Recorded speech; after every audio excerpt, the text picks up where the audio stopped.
Hello दोस्तों, मेरे YouTube channel में आपका स्वागत है। दोस्तों, कल के मैंने कुछ क्वेश्चन अति लघुत्तरी के कराए हुए हैं। आज उसी के चलिए आगे देखते हैं।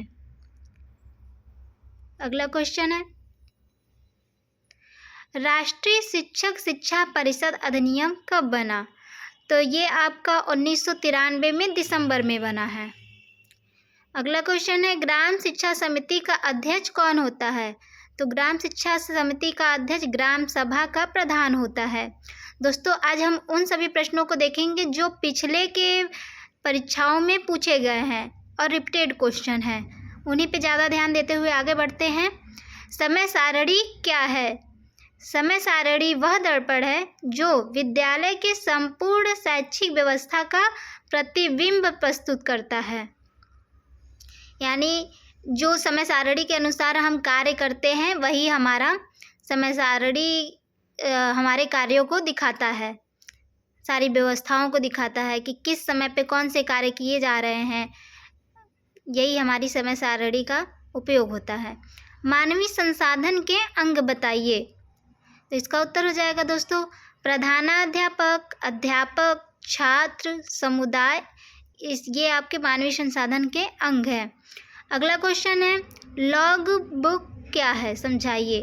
दोस्तों, जैसा कि आप देख सकते हैं ये प्रीवियस ईयर में सारे क्वेश्चन पूछे गए हैं, इसलिए इसको आप ध्यान से पढ़ते जाइए और देखते जाइए।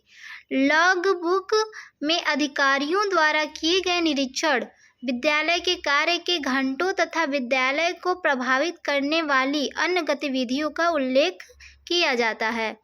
अगला क्वेश्चन है, एक सफल शिक्षक के 2 गुणों को उल्लेख कीजिए।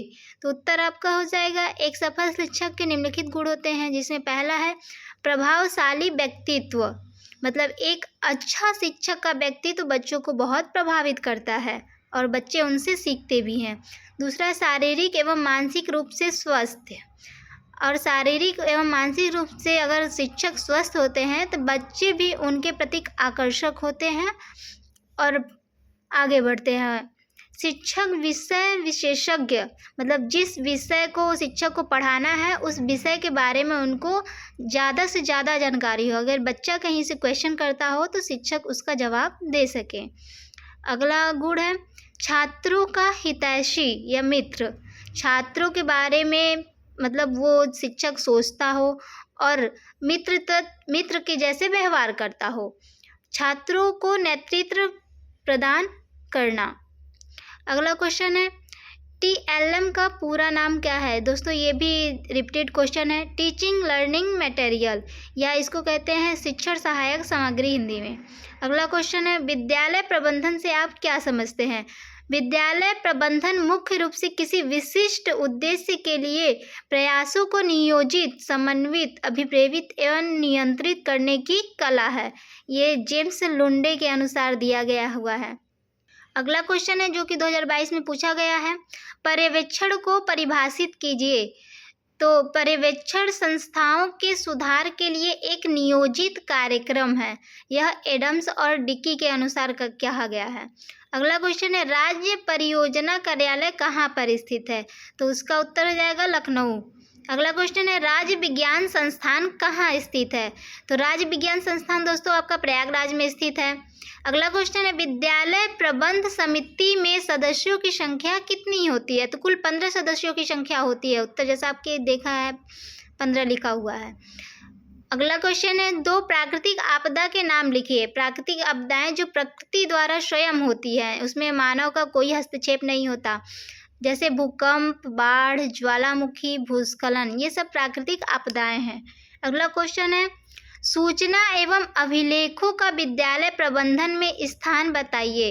तो इसका उत्तर हो जाएगा, सूचना एवं अभिलेखों का विद्यालय प्रबंधन में महत्वपूर्ण स्थान होता है। प्राप्त सूचनाओं में लिखित रूप में रखना अभिलेख कहलाता है। अभिलेखों द्वारा संबंधित व्यक्तियों को विभिन्न प्रकार की सूचनाएं दी जाती हैं, अतः सूचना एवं अभिलेख एक दूसरे के पूरक होते हैं। यानी हमारे पास जो सूचनाएं हमें प्राप्त होती हैं उन्हें हम लिखित रूप में रखते हैं, उसका डाटा, तो वो हमारा अभिलेख कहलाता है। और अभिलेखों के द्वारा जो भी संबंधित हमारे व्यक्ति होते हैं उनको हम जो भी सूचनाएं विभिन्न प्रकार की दी जाती हैं वो हमारी अभिलेख और सूचनाएं एक दूसरे के पूरक होते हैं। शैक्षिक प्रबंधन से आप क्या समझते हैं? इसका उत्तर देखते हैं। शैक्षिक प्रबंधन से आशय कि कक्षा कक्ष प्रबंधन, शिक्षण अधिगम सामग्री प्रबंधन, लर्निंग कॉर्नर एवं पुस्तकालय प्रबंधन, पाठ्य पुस्तकें, कार्य पुस्तिकाएं, शिक्षक संदर्शिकाएं, शब्दकोश का प्रयोग एवं प्रबंधन इत्यादि से है। शैक्षिक प्रबंधन में इतने सारे चीज़ें शामिल हैं आपके। अगला क्वेश्चन है, ग्राम शिक्षा समिति के खाते का संचालन कौन करता है? तो ये आपका ग्राम प्रधान एवं प्रधानाध्यापक करते हैं। अगला क्वेश्चन है, राष्ट्रीय स्तर का प्रारंभिक शिक्षा के 3 संगठनात्मक संस्था कार्य करने वाले अभिकरण का नाम बताइए। तो इसका आंसर हो जाएगा, पहला है राष्ट्रीय शैक्षिक अनुसंधान एवं प्रशिक्षण परिषद यानी NCERT। अगला है राष्ट्रीय अध्यापक शिक्षा परिषद यानी NCTE। और तीसरा है इंदिरा गांधी राष्ट्रीय मुक्त विश्वविद्यालय यानी IGNOU। राष्ट्रीय स्तर पर प्रारंभिक शिक्षा के 3 संगठनात्मक संस्था का यही है नाम, NCTE, NCERT और IGNOU। अगला क्वेश्चन है जो कि 2021 में पूछा हुआ है, NPRC समन्वयक के कार्यों को बताइए। इसके अंतर्गत निम्न कार्य सम्मिलित होते हैं, विद्यालय भ्रमण एवं शैक्षिक अनुसमर्थन। दूसरा, विद्यालय का श्रेणीकरण जिसका आधार भौतिक वातावरण, शिक्षक एवं शिक्षण विधि तथा मूल्यांकन होता है। तीसरा है बैठकों एवं गोष्ठियों का आयोजन। चौथा है प्रतियोगिताओं का आयोजन। ये सब NPRC समन्वय के कार्य होते हैं। अगला क्वेश्चन है, TET क्या होता है? उत्तर आपका हो जाएगा निःशुल्क एवं अनिवार्य बाल शिक्षा अधिकार अधिनियम 2009 की धारा 2(n) में दिए गए विद्यालयों में अध्यापक के रूप में नियुक्ति के लिए पात्र होने हेतु एक आवश्यक योग्यता यह है कि उसे शिक्षक पात्रता परीक्षा TET में उत्तीर्ण होना चाहिए, जिसका आयोजन NCTE द्वारा बनाए गए मार्गदर्शी सिद्धांतों के अनुसार समुचित सरकार द्वारा किया जाता है। यानी हमारा जो ये TET होता है, ये प्राथमिक अध्यापक बनने के लिए हमें ये एक पात्रता परीक्षा कराई जाती है, जिसमें हमें पास होना ज़रूरी होता है। एक क्वालिफाइंग पेपर होता है या योग्यता इसको कह सकते हैं। अगला क्वेश्चन है, समय सारणी की परिभाषा लिखिए। इसका उत्तर हो जाएगा विद्यालय समय चक्र व दर्पण है। विद्यालय समय चक्र वह दर्पण है जो विद्यालय की संपूर्ण शैक्षिक व्यवस्था का प्रतिबिंब प्रस्तुत करता है। अगला क्वेश्चन है, शैक्षिक भ्रमण के 2 महत्व बताइए।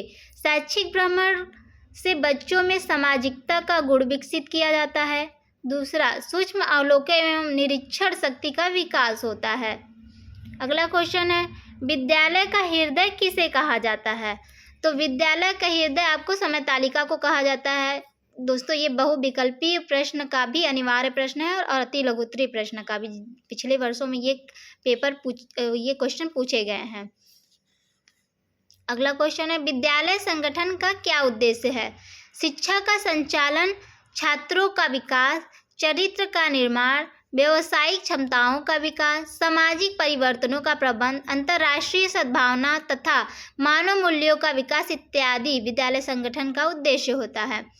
अगला क्वेश्चन है जो 2019 में पूछा हुआ है, संस्थागत नियोजन से आप क्या आशय है? आपका क्या आशय है? तो WH बुच के अनुसार है, किसी शिक्षण संस्थान द्वारा स्वानुभूत आवश्यकताओं तथा प्राप्त साधनों या उन साधनों जिनके प्राप्त होने की संभावना हो के आधार पर अपने विकास के लिए बनाया गया कार्यक्रम उस संस्था की योजना कहलाता है। अगला क्वेश्चन है, संस्थागत नियोजन का क्या अर्थ है? तो पूर्व निश्चित लक्ष्यों की प्राप्ति के लिए तथा भविष्य में किए जाने वाले कार्यों के लिए योजना निर्माण की प्रक्रिया ही नियोजन कहलाती है या संस्थागत नियोजन कहलाता है। अगला क्वेश्चन है, विद्यालय प्रबंधन से आप क्या समझते हैं?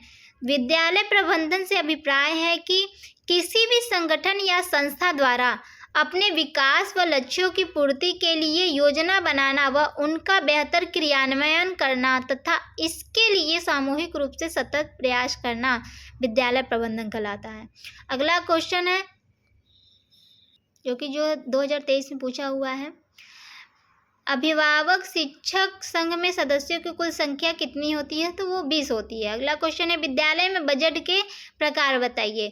तो विद्यालय के वित्तीय प्रबंधन हेतु राज्य सरकार से अनुदान प्रत्येक विद्यालय को प्राप्त होता है। यह अनुदान जिला विद्यालय निरीक्षक या बेसिक शिक्षा अधिकारी द्वारा प्रत्येक विद्यालय को प्राप्त होता है। इसी अनुदान से विद्यालय के खर्चे चलते हैं और शिक्षकों का भुगतान भी बेसिक शिक्षा अधिकारी द्वारा किया जाता है। अगला क्वेश्चन, सारणी क्या है? ये भी रिपीटेड क्वेश्चन है।